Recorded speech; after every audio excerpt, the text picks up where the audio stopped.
I'm Vanessa Canvey and I'm here with my dear friend Anna from the ACHEAMPONG family. Hi guys. And today we're going to find out why you left and why you're not coming back.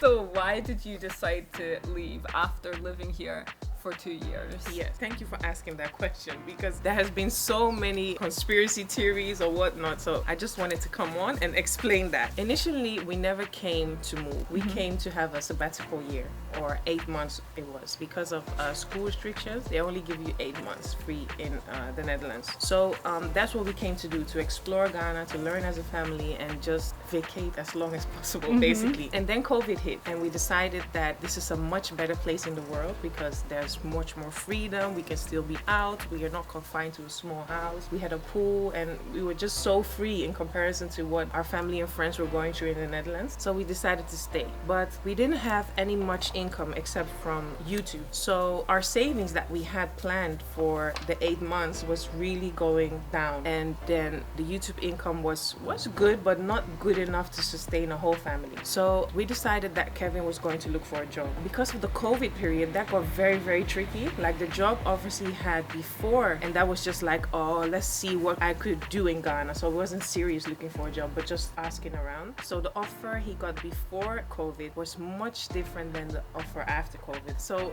like an expat job where you get housing for free and the school is being paid for and you get a car and a driver and everything on it. And the salary. And the salary and a ticket back, health insurance, so like the whole package. We didn't take it serious because we weren't going to stay. But then I think that is when the first thought came that, wow, I think we could live a really good life here. Then COVID hit and the job offer was way different. Like it was a salary, but within that salary we had to pay for the housing ourselves. We had to pay for the kids' school ourselves. No extra benefits at all. So that became a little challenging. Like we really wanted to stay, but Accra is a very, very expensive city to be in. I think a lot of people really underestimate that and think that, oh, you're moving to Africa, so you're gonna cut away like 1/5 of anything. But it's actually more expensive than our life in the Netherlands. Do you know how much on average you were spending? You recently did a video about that.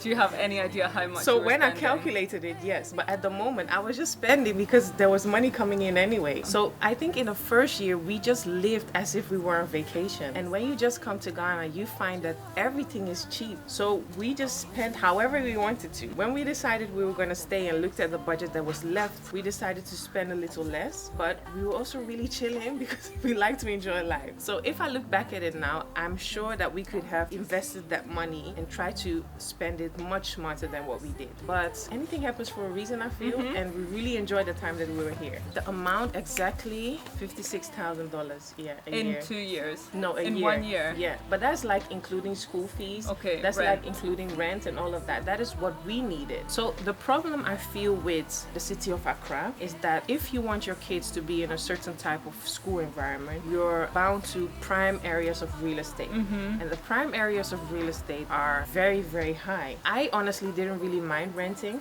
I feel that if you can afford it and you're okay with that, that's fine. But Kevin is not the type of person who likes to rent. He feels that renting is wasting money. So that was like a back and forth between me and him. We just didn't enjoy being in Ghana anymore because it was just work, work, work, work, work always. On top of that, we were also doing YouTube and trying to open a business and doing so much at a time. And I think the fact that the kids weren't happy, that just made it that it was just getting too much and we needed a break. I think also that living in Accra or Ghana, everybody should make their own choices. But for me and my family, we just couldn't stay there for the majority of time and haven't traveled back. I think we really missed structure, we missed our friends, we missed our family. So I feel that if you live in Ghana and you can go back to your home country, like let's say every year, that's the perfect solution. But we haven't been back for almost 2 years. We really missed our family, the pandemic, and everything was just getting too much. So I think within a week's time, we decided we're staying or leaving. So we really tried to stay. We found a house that was close to a school where both our kids would feel comfortable. Like Sophie was staying in her own school, but I really wanted another school for Micah. The school was being very, very difficult. That was number one. They wouldn't let us in because they said of the pandemic. They wouldn't let us see the premises and we couldn't talk to teachers. So that was like difficult. But I said, you know what? It's a school. He'll be fine. We'll just register him. The second part was that the house that we were going to rent, the agreement between us and the landlord landlord was getting tricky because, again, the landlord just did not want to be responsible for the maintenance. And we had that problem already again with another house we rented, and that was just too much headache. We were actually going to sign for the house, and because of that disagreement, we said, you know what, we're going back.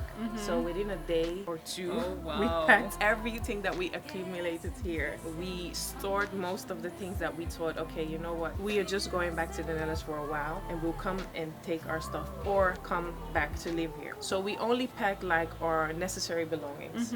And Kevin and I hoped that the job offer that was still on the table would in time Go be back different to what it was before. Yeah, but unfortunately we are 6 months ahead and it still hasn't changed. They still want him to come, but they can't really offer much more because of financial reasons, I guess. That made it that I had to come back and sort out our stuff for the sake of not coming back anymore. So do you feel like if tomorrow they said to Kevin, okay, we're going to give you the house, the car, the school fees, the health insurance, and a flight back to the country of origin once a year, do you think you'll come back? Definitely.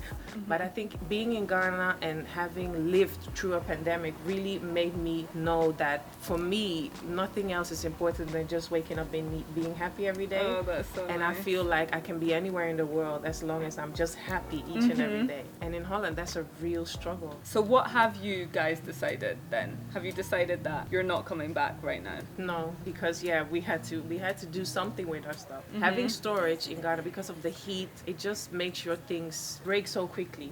So we just had to decide, okay, what are we gonna do with this stuff?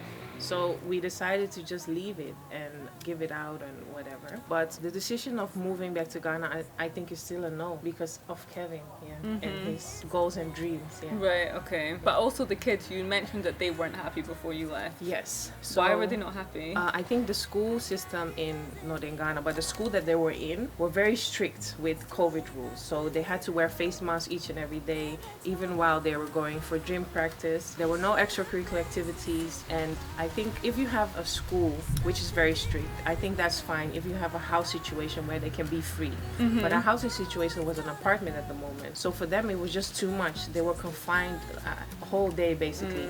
And they weren't allowed to play. And because of COVID, also people were a little bit scared of meeting up. So I think on them, it was also a very difficult time. And so now you're in the Netherlands. You come here on a holiday or work trip, I should say, for 3 weeks. What has those last 6 months been like in Holland for you? How's life been? What have you been up to? Really difficult. Really, really difficult. So the doctor actually diagnosed me with something called SAD, which I didn't know what existed. But I was just not feeling good. And I was bringing the kids to school, coming home and just sleep all day. I would cry sometimes out of nothing, not understanding what's going on. So at a certain point, I said that, you know what, maybe I'm depressed. Maybe this is a real thing. Honestly, I didn't really believe in depression before because I feel like you can come out of any circumstance, but I wasn't coming out of it. So SAD is seasonal affective disorder, which means that, well, in my case is that I lived in Ghana and my body was so used to getting vitamin D on a daily basis, and the withdrawal of that being in Europe just, I think, affected my brain or my mood, I don't know. And I got vitamin D prescription, some type of lamp you have to sit in front while editing. Did it help? That helped, definitely. Right, okay. But then I'll be editing videos, which was also difficult for me, and I think doing YouTube is difficult if you're not happy, but I'll be still doing that and then looking at the screen thinking to myself, all these artificial things that I'm now putting in my body, I could just be in Ghana and be happy, right? So I think me and Kevin, he also seen that it's very difficult for me, and I think if your wife is happy, the family's happy. Yeah. Sorry, Kevin, no offense. So we've looked at other options where we could live on a less heavy budget and where we could still all be happy.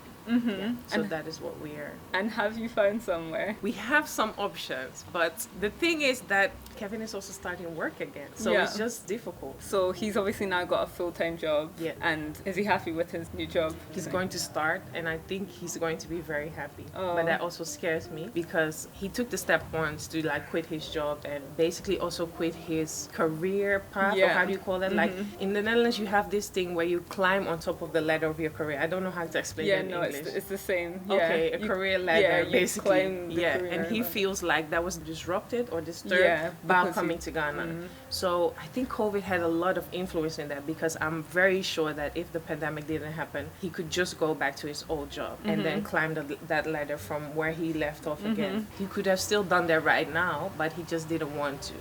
Because of how his mindset also changed. So I think he feels like he's starting over again, and that makes him a little bit resentful, I feel, at times. So I'm not sure if he would take that plunge again. Right. And that scares me as well. So I guess this is also kind of like, you know, relationship, having a family, managing a family. You know, it's not all about yourself. I've spoken about it before, how like obviously you have to take everyone into consideration when you've got a family and that sort of thing. So for anybody who's watching this and thinking, wow, can't believe she left. What about me now? I'm thinking about coming, but she left. What advice would you have for them? I think that people underestimate coming and living in an African country. It doesn't cut your costs down, not at all. I think it costs more. But if you have a family house or a home that is your own, you are by all means will be financially okay, because that is such a big of a burden that's taken off. But I think the amount of money you spend to get to that is much more or much difficult. I mean, in Holland, we just, I think every Western country, if your finances are good enough, you knock on a mortgage house, you get a mortgage and you pay for it. And you get a very nice and good house to live in. In Africa, it's not so much of the case.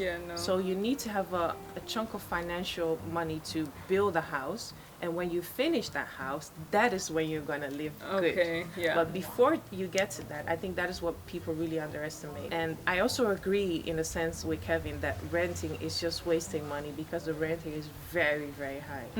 And what I find very difficult is that the way that Accra is set up is that you have to be in the city in order for your kids to be in a quote-unquote good school. I'm not saying that the schools outside of the city are bad, but it might be very difficult for a child who has educational background in the Western world to transfer to a school that is like a government school, a government or a more local school. And that was the problem we had with the kids, that they just couldn't adapt to that type of system. So my dream is definitely not to live in Accra, and I think it's also very good that we've learned that. I would want to live on the outskirts and a very much green environment, but there's no schools around there. And that is what makes it really difficult. And I still really want to be in Ghana, but the fact is that I have a family, so I can't just decide that for myself. And that is difficult. I'm so sad. But also I feel like it's not the end. Like I feel like you will make money and you will be able to buy a house here or build a house here eventually. It might just take time. It's not like we don't have the money. There's money there to build a house, definitely. But are we going to build a house for a vacation home? Or are we going to build a house to live? And that is where we keep going back and forth, and we haven't found a solution yet. Because I'm also scared that when I build my house and I want to live there, maybe the time it's finished, the kids are big enough and they feel like, nah, why are we going to Ghana? So it's difficult. But I guess the same for us. Like, I mean, I have a family house here, which is for like, you know, the whole family and all the, what do you call it? Extended family. Extended family house. But I don't have a house that, for example, my dad built that I could live in. So I feel like we also have a responsibility to do that for our children. So like, even if you're not going to come and live in it in, let's say, 2 years, when your kids are older, like they might want to, and also when you retire, you might want to live there. You know, so that's what I feel like. I feel like I have a responsibility to my children to make sure that they have a foundation here if they want to live here, you know, past school years. The same for the UK, like for Scotland, I feel like I want to have a house there, which we have. Otherwise, I would sell that house and buy somewhere here. But I want to have a base in both places, so if they want to go to university there, they can stay there. If they want to come here and live here, they can also live here. I think that's the best thing. I wish my dad has done that too, or Kevin's dad. Well, we have land, so we have options. If we want to build today, we could do that. But it's the schooling that makes it so difficult. Oh, well, thanks so much for coming on the channel, Thank Anna. you for having me. And everyone, check out Anna's channel in the description below. Definitely subscribe. Find out what's going to happen next. And please do subscribe to my channel as well. And I'll see you later. Bye. Bye.